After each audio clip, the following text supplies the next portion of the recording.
नमस्कार, आप देख रहे हैं एएमजी न्यूज। आपके साथ मैं नीला। शहर और आसपास की खबरों को लेकर आज हम फिर हाजिर हैं।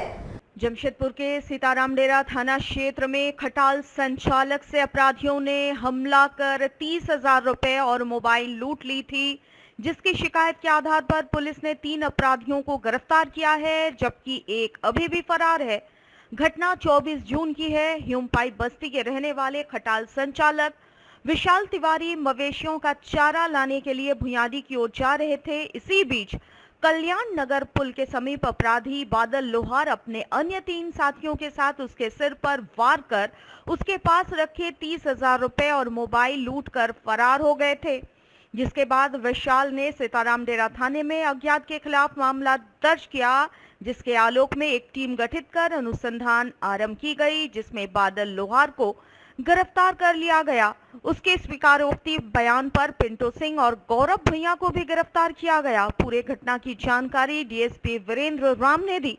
इस घटना में 4 आरोपी शामिल थे, जिन्होंने लूटे गए रुपए को वापस में बांटकर खर्च कर लिया। उनके पास लूटे गए मोबाइल तथा एक स्कूटी बरामद की गई है। वहीं एक आरोपी फरार है, जिसे भी जल्द गिरफ्तार कर लेने का दावा पुलिस ने किया है।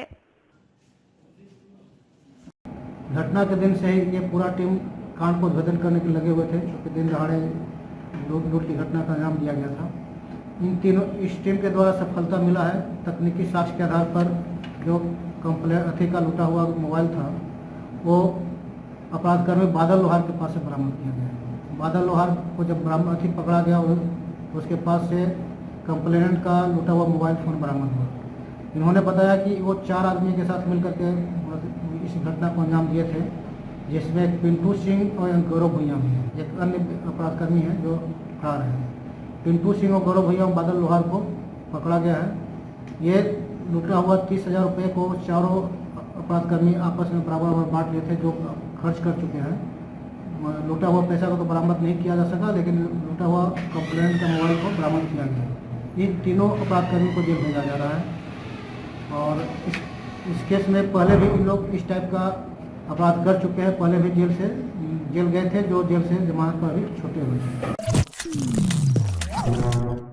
का भाव सर चढ़कर बोल रहा है। किसी भी प्रकार की हरी सब्जियों के भाव 60 रुपए प्रति किलो के नीचे उपलब्ध नहीं है। ऐसे में बाजार में ग्राहक भी कम नजर आ रहे हैं। बात अगर जमशेदपुर की करें तो यहाँ टमाटर का भाव सर्वाधिक है। टमाटर 120 रुपए प्रति किलो बिक रहा है। वहीं भिंडी, बैगन, नेनुआ, करेला और कई सब्जियों का भाव 60 रुपए किलो है। दाम में इतनी बढ़ोतरी होने के कारण लोग सब्जियों के पास भी नहीं भटक रहे हैं और पांव भर ही खरीद रहे हैं। वैसे दुकानदारों की माने तो किसानों के फसल बर्बाद होने के कारण ही महंगाई चरम सीमा पर है। इन्होंने कहा कि वर्तमान समय में दाम कम होने के आसार नहीं है और इस कारण बाजार में लोगों की भीड़ कम है। बहरहाल कारण जो भी हो, पर इस बात को झुटलाया नहीं जा सकता है कि हरी सब्जियों की बढ़ी हुई कीमतों ने आम नागरिकों का बजट बिगाड़ कर रख दिया है। सब्जी तो भी ज्यादातर भी अभी फसल बर्बाद हो गया ना, इसके कारण अभी थोड़ा महंगाई आ रहा है और किसान लोग बोलता है फसल थोड़ा बर्बाद हो गया। तो भैया 50, 60, 100, 120 रुपये टमाटर चल गया है। 60 रुपये किलो टमाटर 120 रुपये किलो है। भिंडी 60 रुपये है। करेला 60, परवर 60, आपका बैगन 60 है, 40 है, बंधा 30 है। यही सब है। तो सब भी अब फसल नष्ट होने के कारण हो गया। सभी जगह करीब चल गया भैया सारे। जमशेदपुर के परसोडी इलाके में व्याप्त विद्युत की समस्याओं का निदान किए जाने एवं कई स्थानों पर नए विद्युत के खंभे लगाए जाने की मांग को लेकर जिला परिषद सदस्य पूर्णिमा मल्लिक ने विद्युत विभाग के कार्यपालक अभियंता के साथ मुलाकात की। साथ ही 10 दिनों के भीतर समस्याओं के समाधान की मांग की।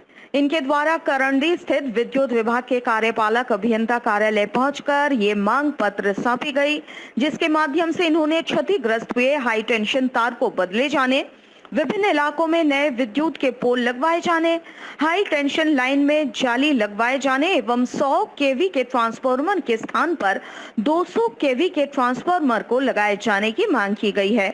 इन्होंने कहा कि क्षेत्र में विद्युत से जुड़े इन समस्याओं को अगर त्वरित रूप से दूर नहीं किया गया तो आने वाले दिनों में भीषण दुर्घटना घटित हो सकती है। वहीं इन्होंने विभाग को 10 दिनों का अल्टीमेटम देते हुए कहा कि अगर इस समय सीमा के अंदर कार्य नहीं शुरू किया गया तो आगे उग्र आंदोलन के लिए क्षेत्र की जनता बाध्य हो जाएगी। कार्यपालक अभियंता विद्युत विभाग के पास विद्युत से जुड़े जन समस्या को लेकर 7 सूत्रीय मांग पत्र देने आया हूँ। इससे पहले भी हम लोग कई बार विद्युत विभाग के पास मांग पत्र दे चुके हैं, लेकिन कोई इसका उपाय नहीं हुआ है। पहला मांग है हम लोगों का दमन सिंह कॉलोनी में 11,000 का हाई स्टेशन तार क्षतिग्रस्त स्थिति में हो चुका है, भविष्य में दुर्घटनाएं हो सकती है। दूसरा भाटा बस्ती, राव कॉलोनी, ऐसा बहुत सारे ग्रामीण क्षेत्र में है जो पोल लगाना है।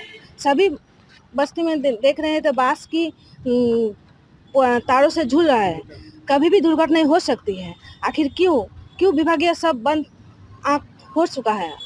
अगर कब तक हम लोगों की मांगे पूरी नहीं होगा तो हम लोग जोरदार आंदोलन करेंगे। जमशेदपुर के सुंदर नगर स्थित परफेक्ट इलेक्ट्रॉनिक कंसर्न्स कंपनी के कर्मचारियों ने अपने लंबित पीएफ के पैसे दिए जाने की मांग को लेकर भविष्य निधि कार्यालय के समक्ष प्रदर्शन किया।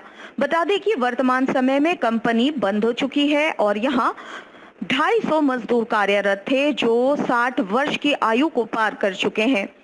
कर्मचारियों के अनुसार वर्ष 2006 में कंपनी बंद हो चुकी थी और उस वक्त कंपनी के मालिक ने तमाम मजदूरों के पीएफ का पैसा कंपनी बेचकर देने का वायदा किया था और वायदे के अनुसार कंपनी मालिक ने वर्ष 2018 में कंपनी को बेचकर तमाम कर्मचारियों के पीएफ हेतु 87 लाख रुपए भविष्य निधि विभाग को जमा भी करवा दिया था। बावजूद इसके इतने वर्षों में कर्मचारियों को उनका पैसा नहीं मिल रहा है। कर्मचारियों के अनुसार प्रत्येक कर्मचारियों के औसतन 50 से 60 हजार रुपए पीएफ के पैसे जमा है और उन्हें केवल सरकारी दफ्तरों का चक्कर विगत 5 वर्ष से लगवाना पड़ रहा है। प्रदर्शन कर रहे कर्मचारियों ने कहा कि अगर अब त्वरित रूप से इनका पैसा इन्हें नहीं दिया जाता है तब वे सड़कों पर उतरकर भविष्य निधि विभाग के खिलाफ आंदोलन करेंगे। आप बाकी जो आदमी है वो भी जाने वाला है, सब 64 प्लस सीनियर सिटीजन आदमी है। मेरा एक ही बात है, मेरा हक का पैसा है, पीएफ वाला ऐसा पैसा है कि आखिरी टाइम के लिए वो पैसा रहते हुए हम लोग कहीं नहीं मिल रहा है। क्या प्रॉब्लम, क्या मतलब आपका प्रॉब्लम है, मेरा प्रॉब्लम नहीं है, हमको पैसा चाहिए। 2006 को कंपनी बंद होगी।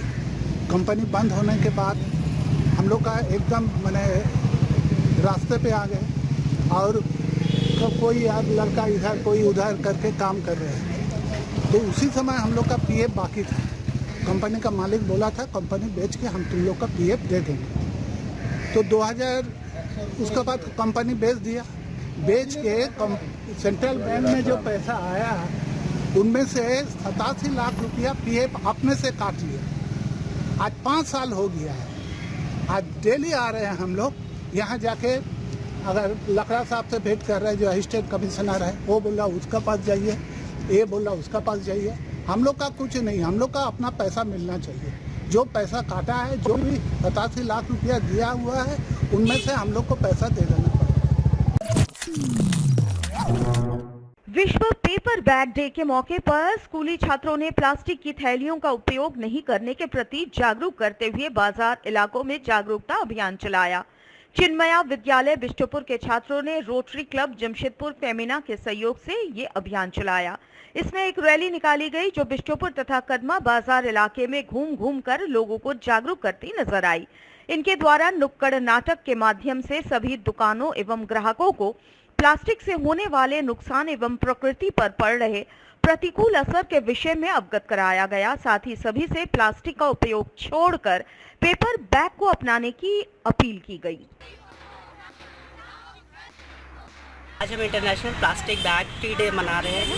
इसके उपलक्ष्य में बच्चों ने यहाँ पे एक छोटा सा नुक्कड़ नाटक किया जिसमें हमें अवेयर किया कि हमें प्लास्टिक को यूज़ में नहीं लाना चाहिए। जैसे आपने देखा, बच्चे ने बताया कि उनकी गाय मर रही हैं सब, तो इसलिए हमें अपने देश को, हमारा रोटरी फेमिना का ये उद्देश्य है कि हमारे अपने शहर को प्लास्टिक मुक्त बनाएं। सरायकेला खरसावां जिले के राजनगर थाना क्षेत्र से दिल दहला देने वाला मामला प्रकाश में आया है, जहां बुधवार अहले सुबह से ही झुंड से बिछड़े एक हाथी ने जमकर उत्पात मचाया और 2 किसान सहित 3 लोगों को रौंद दिया। हाथी के हमले से एक 55 वर्षीय किसान की मौत हो गई, जबकि 2 गंभीर रूप से घायल हो गए हैं। दोनों घायलों का इलाज चल रहा है। पहली घटना सुबह 5:30 बजे के आसपास की बताई जा रही है, जहां टांगरानी में खेत से लौट रहे 55 वर्षीय किसान जयपाल सोए को हाथी ने पटक दिया। गनीमत रही कि हाथी किसान को मरा हुआ समझकर आगे की ओर बढ़ गया। किसान के हाथ और पैर में चोट आई है, जिसे इलाज के लिए अस्पताल ले जाया गया। वहीं दूसरी घटना टिंटीडी पंचायत के बोड़ामतलिया गांव के समीप की है, जहां सुबह 6 बजे के आसपास नाले के पास शौच करने के लिए गए 55 वर्षीय किसान को हाथी ने कुचलकर मार डाला। मृतक की पहचान युधिष्ठिर महतो उर्फ गुड्डू महतो के रूप में की गई है। मृतक बोड़ामतलिया गांव का रहने वाला बताया जा रहा है। तीसरी घटना खीरी भालूबासा के समीप करीब सुबह 7:25 घटी है। यहाँ भी हाथी ने 18 वर्षीय युवक सुमित पांडा नामक युवक को पटक कर घायल कर दिया। गंभीर रूप से घायल युवक को इलाज के लिए आदित्यपुर शिवा नर्सिंग होम ले जाया गया है। घटना की सूचना मिलते ही ग्रामीणों में दहशत फैल गई है। बताया जा रहा है कि हाथी अभी भी बोड़ामतलिया पहाड़ी के आसपास ही जमा हुआ है। ग्रामीणों ने इसकी सूचना राजनगर थाना एवं वन विभाग को दे दी है। घटना के बाद इलाके में सनसनी फैल गई। वहीं घटना के बाद परिजनों में मातम भी छाया हुआ है। उधर से आ रहा था, वो आवाज दिया बहुत स्पीड से, वो बच्चा डर के मारे भाग गया। उसके बाद से एक तो गाड़िया हो तालाब है बहुत बड़ा, तो उसके नीचे नीचे इधर चला गया जुड़ी तरफ। ग्रामीणों को कैसे पता चला कि वहाँ पे उसको बहुत आदमी था जो देखा, बाहर में था, कोई नहाने जा रहा था। अच्छा, उसके बाद हल्ला हुआ पूरा। क्या अभी तक तो उतना समाचार नहीं आया है। बाद में हम लोग देखे, बाद में सबको ही गया देखा, वहीं पर गिरा हुआ है लाश। हाँ, बहुत है, अभी भी है। आज के लिए बस इतना ही। कल हम नए खबरों के साथ फिर हाजिर होंगे। तब तक के लिए AMG न्यूज की पूरी टीम को दीजिए इजाजत। नमस्कार।